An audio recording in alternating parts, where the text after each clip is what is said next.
This is the moment Formula One was never supposed to reach. 3 races. That's all it took for $1 billion regulation to start collapsing in real time. We're talking about a 49% drop in audience in just 3 races. Drivers calling the cars unpredictable. Engineers admitting the system is out of control. And now, a leaked emergency plan that could completely change the Miami Grand Prix. But here's the part no one is saying out loud. These changes aren't upgrades. They're damage control. Because right now, Formula One has a problem it cannot hide anymore. Cars are losing half their power instantly. Speed differences are becoming dangerous. And one mistake could end in disaster. So the FIA is stepping in. Fast, aggressive, and controversial. Because what they're about to change could decide who wins, who loses, and whether this new era survives at all. Subscribe now, because what's coming next is the part they didn't want you to see. At first, no one panicked. Because on the surface, everything still looked normal. Cars on track. Crowds in the stands. Lights out, race on. But underneath that surface, something felt off. Lap times were slower than the previous year. Not by a huge margin, but enough to raise questions. Enough for engineers to start digging. And what they found wasn't just a small miscalculation. It was a structural flaw. Because these cars, despite being promoted as faster, lighter, more advanced, were spending less time at full power. Think about that. More technology, more electric boost, more complexity, and yet less performance when it actually matters. But that's not even the strangest part. Because the real issue is when that performance disappears. Not gradually, not predictably, instantly. One moment the car is fighting. The next moment, it's vulnerable. And drivers feel it. Every lap, every straight. That hesitation, that uncertainty. That moment where they don't know if the car will respond or betray them. And this is where things start to spiral. Because once drivers lose confidence, everything changes. Braking points shift. Overtakes become riskier. Defensive moves become desperate. And races stop being pure competition. They become survival. But here's where it gets even more serious. Because different teams experience this in completely different ways. Some cars recover energy faster. Some deploy it more efficiently. Some lose power earlier. Others hold it longer. Which means, on the same straight, you can have 3 cars doing 3 completely different things. One attacking, one defending, and one suddenly slowing down. That difference shouldn't exist. Not at this level. Not in this sport. And yet now, it defines every race. And this is exactly what triggered the internal alarm. Not just the drop in viewership. Not just the criticism. But the realization that the racing itself was becoming inconsistent, unpredictable, and most importantly, unfair. Because when performance depends more on energy cycles than driver skill, you don't just lose excitement, you lose credibility. And Formula One cannot afford that. Which is why behind closed doors, the conversations changed tone. This was no longer about improving the future. This was about saving the present. And the moment that shift happened, everything accelerated. Meetings, proposals, disagreements, pressure from teams, pressure from drivers, and even pressure from the commercial side.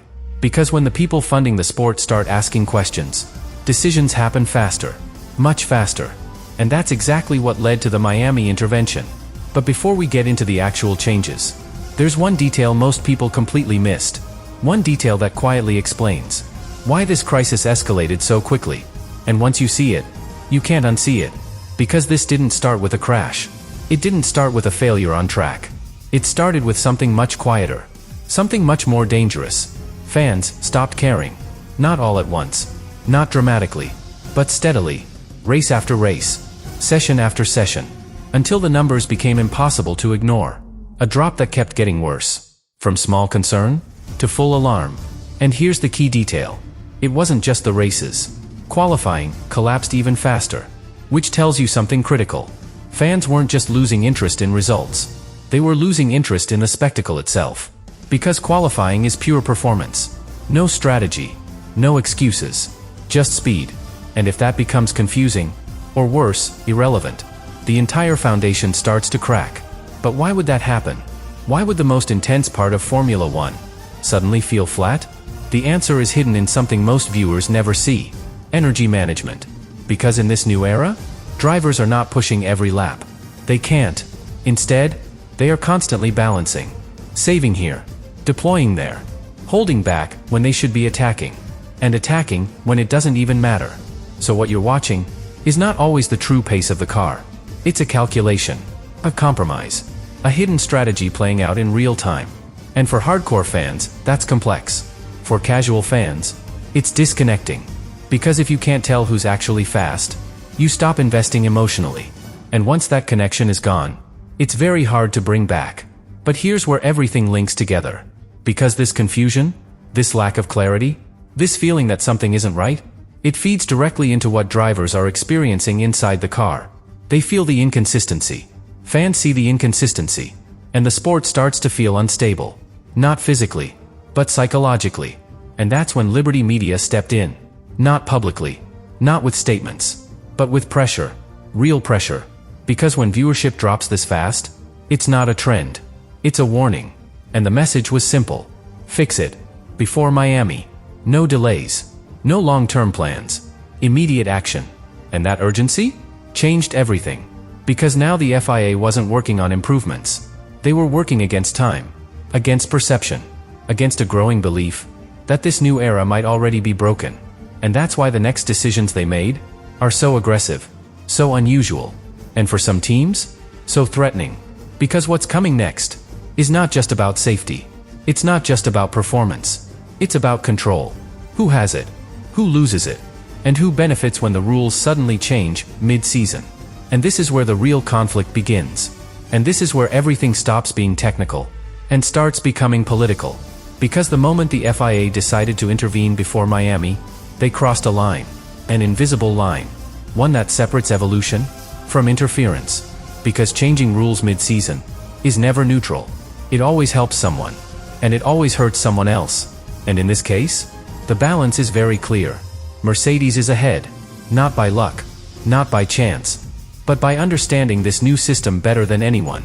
They built their advantage around efficiency, around energy control, around mastering exactly the problem everyone else is struggling with. So now imagine this. You create a system. One team solves it first. And just as they start dominating, you change the system. That's the tension building right now. Quietly, behind closed doors. Because officially, this is about safety. Reducing dangerous speed differences. Protecting drivers. Making racing more stable. And all of that is true. But it's not the whole truth. Because every technical adjustment has competitive consequences. Reduce electric deployment, and you compress performance. Increase energy recovery, and you change how strategies work. Limit energy per lap, and you force every team into a new operating window. Which means, everything resets. And in Formula 1, resets are never small. They ripple through everything. Car setup, race strategy, driver behavior, even team hierarchy. And that's why some teams are pushing back. Not publicly, not aggressively, but firmly. Because from their perspective, they didn't do anything wrong. They just did a better job. And now, that advantage is under threat. But here's where it gets even more complex. Because the FIA is not just reacting to teams. They're reacting to drivers. And for the first time in years, drivers are aligned. Not completely, but enough. Enough to create pressure. Enough to be taken seriously. Because when drivers start using words like dangerous, unpredictable, impossible to control, those are not opinions. Those are warnings. And the FIA cannot ignore them. Not after what already happened. Not after the near misses. Not after the growing risk every single lap. So now, they are balancing three forces at once. Safety, competition, and spectacle. And the problem is, you can't fully satisfy all three. Fix safety. You might reduce performance. Fix performance. You might hurt competition. Fix competition. You might create new risks. Every decision solves one issue and creates another. And that's exactly why Miami matters so much.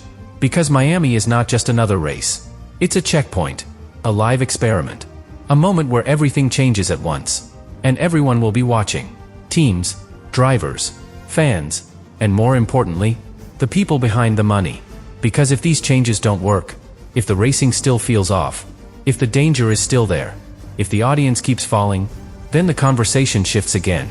From fixing the rules to questioning the entire direction. And that is a much bigger problem. Because once you start questioning the foundation, you're no longer adjusting. You're rebuilding. And Formula 1 does not rebuild in the middle of a season. unless it has no other choice. So now the pressure is absolute, not gradual, not manageable, immediate. And what happens in Miami won't just affect one race. It will decide whether this new era can still be saved, or whether everything we've seen so far was just the beginning of something much worse. But here's the part no one inside Formula One wants to admit. Even if Miami works, even if the cars are safer, even if the racing improves, the real damage might already be done. Because what this crisis exposed is something much deeper than a bad regulation. It exposed how fragile this new era really is. Think about it. A rule set designed for years, tested, simulated, negotiated between manufacturers, teams, and the FIA. And yet, it started breaking after just 3 races. That's not a small miscalculation. That's a failure at the core. And when something fails at the core, fixing the surface doesn't always solve the problem. It just hides it, temporarily. And this is where the real fear begins.